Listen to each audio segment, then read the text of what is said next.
很奇怪呀，现在明明男人比女人都多了整整3097万，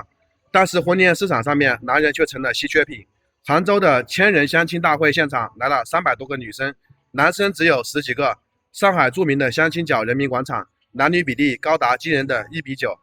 百合网数据显示，各大城市相亲市场基本上也都是女多男少，有些城市的男女比例基本上甚至已经达到了惊人的1:40，一个男的对40个女生。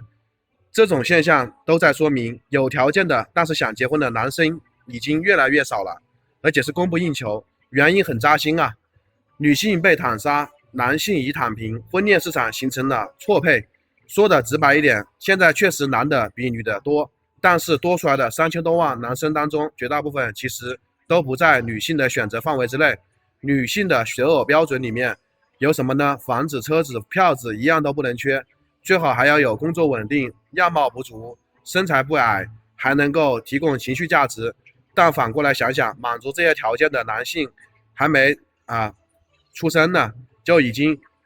被别人的就是出了学校就成了别人的新郎，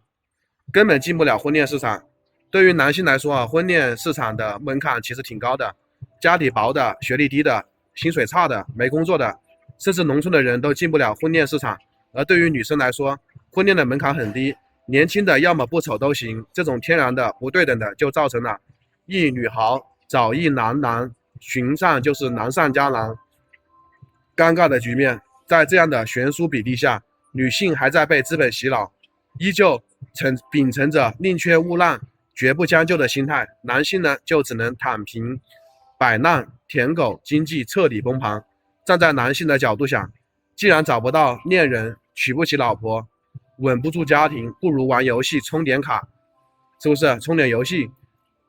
好好的爱自己。从面子上来说，经济滚滚向前，婚恋观念在向旧时代退步，男的男要低娶，女要高嫁，男要买房买车要付彩礼的思维，才是造成婚恋市场错配的根本原因。你们说呢？对不对呢？